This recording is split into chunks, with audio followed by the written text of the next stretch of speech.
नमस्कार, जय हिंद। कैसे हैं आप सभी? उम्मीद है बेहतर होंगे। जी हाँ, आज हूँ मैं एक नई भर्ती के साथ एमपी एपेक्स रिक्वायरमेंट 2026 यानी मध्य प्रदेश राज्य सहकारी भर्ती 2026 यानी 38 जिलों में, मध्य प्रदेश के 38 जिलों में इस बैंक में भर्ती निकली है। तो सारी बातों पर, योग्यता, पद और एज लिमिट, सारी बातों पर डिटेल से बात करने वाले हैं। और एजुकेशन क्वालिफिकेशन क्या क्या होगी, तो सारी बातों पर डिटेल से बात करने वाले। तो जो भी साथी नया है इस चैनल पर जुड़ा है तो चैनल को सब्सक्राइब करिएगा और एंड में इस लाइक कमेंट करके जरूर जाइएगा, है ना। तो जल्दी से अपनी वीडियो स्टार्ट करते हैं ताकि हम जल्दी से हमारी सारी जानकारी देख लें। जैसा कि देखो भैया, यहाँ लिख रखा है पूरा clear, MP apex MP apex bank requirement 2026 यानी एमपी राज्य सहकारी मर्यादित बैंक भर्ती, है ना। तो विभिन्न आवेदकों का चयन इस माध्यम से होगा। अब आगे देखो क्या क्या सारी डिटेल है। तो खास खास बातों पर बात कर लेते हैं जल्दी से। तो ये जो व्यवसाय जो भर्ती है, सहकारी बैंक मर्यादित विभिन्न पदों पर सरकारी ऑफिशियल नोटिफिकेशन जारी हो गया है। अब देखो, आवेदकों का चयन जो है 38 जिलों में है। और computer operator, society manager, computer programmer, financial analyst, internal auditor, branch manager और अकाउंटिंग यानी अकाउंटेंट के पदों पर चयन किया जाएगा, है ना। अब योग्य आवेदकों को ऑनलाइन माध्यम से आपको फॉर्म डालने हैं। वहीं इसकी जो फॉर्म डालने की तिथि है क्या है, 6 जनवरी से 5 फरवरी 2026 तक आप इसमें फॉर्म डाल सकते हैं। अब आगे सारी जानकारी जल्दी से देख लो क्या क्या है। तो यहाँ पर दे रखा है क्या, डिटेल, पद डिटेल है। तो पद का नाम देखो, कंप्यूटर ऑपरेटर, है ना। अब इसके कितने पद हैं भाई, तो 748 यानी 748 पद हैं। वहीं कंप्यूटर ऑपरेटर संविदा के जो पद हैं, है ना, संविदा में कितने पद हैं भाई, 176 यानी 176। बाकी सारे इसी तरह जैसे सोसाइटी मैनेजर के हैं 839 यानी 839। वहीं computer programmer senior management grade 2 के 17 पद हैं। आगे मैं बात करूँ इसमें, जो है financial analyst senior management grade 2 34 यानी 34 पद हैं। वहीं internal auditor senior management grade 2 एक पद है। Branch manager middle management grade 1 के 209 पद हैं। वहीं आगे मैं बात करूँ कि कंप्यूटर ऑपरेटर प्रोग्रामर 2 यानी मिडिल मैनेजमेंट ग्रेड 2 के 5 पद हैं। वहीं अकाउंटेंट मिडिल मैनेजमेंट ग्रेड 2 के 47 यानी 47 पद हैं। और कुल पद कितने भैया, 2076 पद इसमें दे रखे हैं। आगे देखो एजुकेशन क्वालिफिकेशन में क्या क्या दे रखा है। और तो इसमें यहाँ पर दे रखा है पद का नाम और सारी शैक्षणिक योग्यता। तो एक एक से देख लेते हैं। जैसे कंप्यूटर ऑपरेटर के लिए क्या क्या है, तो आप देखो यहाँ पर इसमें लिख रखा है किसी भी विषय में ग्रेजुएशन और कंप्यूटर डिप्लोमा, साथ ही हिंदी व अंग्रेजी टाइपिंग का ज्ञान, या कंप्यूटर विषय से इंजीनियरिंग, पॉलिटेक्निक डिप्लोमा या ग्रेजुएशन होना चाहिए।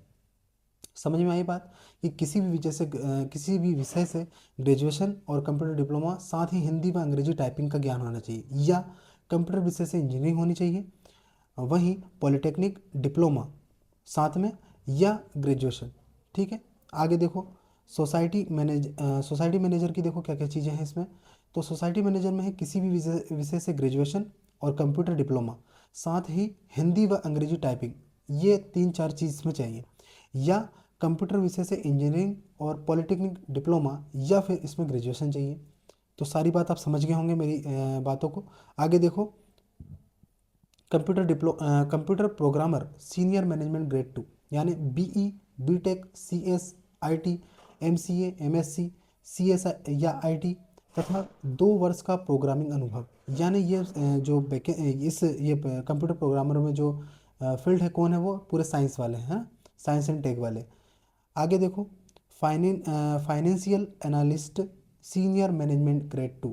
अब इसमें क्या क्या है, तो इसमें देखो प्रथम श्रेणी ग्रेजुएशन, द्वितीय श्रेणी पोस्ट ग्रेजुएशन, है ना, ये या की चिन्ह दे रखें, या एमबीए या सीए या आईसीडब्ल्यूए तथा आरबीआई लाइसेंस प्राप्त संस्था में 2 वर्ष का अनुभव, है ना।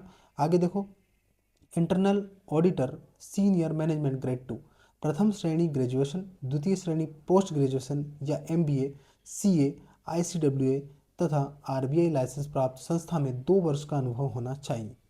आगे देखो, branch manager middle management grade 1। अब इसमें क्या है, प्रथम श्रेणी ग्रेजुएशन, द्वितीय श्रेणी पोस्ट ग्रेजुएशन, एमबीए तथा आरबीआई लाइसेंस प्राप्त संस्था से 2 वर्ष का अनुभव। आगे देखो, computer programmer second middle management grade 2, ये भी पूरा साइंस बैकग्राउंड वालों के लिए है ना, और टेक वालों के लिए। तो BE, BTech, CS, IT, MCA, MSc, CS IT तथा 2 वर्ष का प्रोग्रामिंग अनुभव होना चाहिए।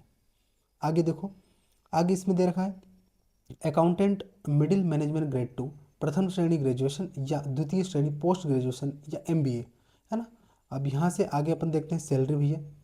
तो सैलरी आपको इसमें मिलने वाली भाई साहब 6th पे या 7th पे स्केल के अनुसार प्रदान की जाएगी, जो भी वे तय करें उस टाइम पे, है ना। अब आगे देखो, एज लिमिट देखो, इसमें न्यूनतम आयु सीमा है 18 वर्ष, 18 वर्ष है। वहीं अधिकतम आयु सीमा की बात करूँ तो 35 वर्ष, और संविदा पद के लिए अधिकतम आयु सीमा 55 वर्ष इसमें दे रखी है ना। और आयु सीमा की गणना जो है 30/11/2025 के अनुसार की जाएगी। आयु सीमा की छूट आरक्षित वर्ग के लिए रहेगी, जो भी वे तय करें, है ना। आगे देखो इसमें, तो इसमें एप्लीकेशन फ़ीस क्या क्या लगने वाली है उसके लिए देखो आप, तो जो जनरल, ओबीसी और ईडब्ल्यूएस के लिए इसमें 850 प्लस 18% जीएसटी देना होगा। वहीं मैं बात करूं कि एससी एसटी और पीडब्ल्यूडी विभाग के लिए, पीडब्ल्यूडी कैटेगरी के लिए 650 प्लस 18% जीएसटी देना अनिवार्य होगा। आगे देखो, ऑनलाइन जो आवेदन है प्रारंभिक तिथि कब से है, तो मैं आपको पहले ही बता चुका हूँ कि 6 तारीख से इसमें फॉर्म डल रहे हैं, 6 जनवरी से। वहीं अंतिम तिथि इसकी काफ़ी समय है, इसमें 5 फरवरी तक इसमें फॉर्म डलेंगे। वहीं फीस जमा करने की भी अंतिम तिथि 5 फरवरी होगी, है ना। और आगे देखो कि इस भर्ती में जो आवेदकों का चयन होगा वो किस तरह होगा, तो चयन होगा कंप्यूटर आधारित परीक्षा होगी, है ना। तो कंप्यूटर आधारित परीक्षा होगी भैया इसमें। आगे और भी जो सारी जानकारी इसमें डिटेल थोड़ी बहुत एक्स्ट्रा दे रखी, वो आप ध्यान से पढ़ें। कि जो फॉर्म है आप एपेक्स की ऑफिशियल वेबसाइट से पर जाना है, वेबसाइट के होम पेज कैरियर टैब पर नोटिफिकेशन और आवेदन करने की लिंक दे रखी है ना। तो आप इस वैकेंसी के ऑफिशियल साइट पर जाइएगा, वहाँ पर सारी डिटेल नोटिफिकेशन है जो। तो ये थी एपेक्स बैंक की प्रमुख भर्तियां, और इसमें सारी बातों पर हम डिटेल से बात कर चुके हैं। इसका ऑफिशियल नोटिफिकेशन इसकी वेबसाइट पर जाकर आप एक बार चेक कर लीजिए, और जो भी साथी इस एग्ज़ाम के लिए एलिजिबल हों वे इसमें फॉर्म जरूर डालें। आई होप कि आपको ये जानकारी अच्छे से समझ में आ गई होगी, और सारी जानकारी मैंने डिटेल से आपको बताई है। तो जो भी साथी इस वीडियो से के माध्यम से मुझे सुन पा रहा है, देख पा रहा है, इस वीडियो को लाइक जरूर करिएगा, शेयर करिएगा, और एक कमेंट जरूर करके जाइएगा, और चैनल पर नए हैं तो सब्सक्राइब करके जरूर जाइएगा। तब तक के लिए जय हिंद, जय भारत। मिलते हैं नए वीडियो में नए टॉपिक के साथ।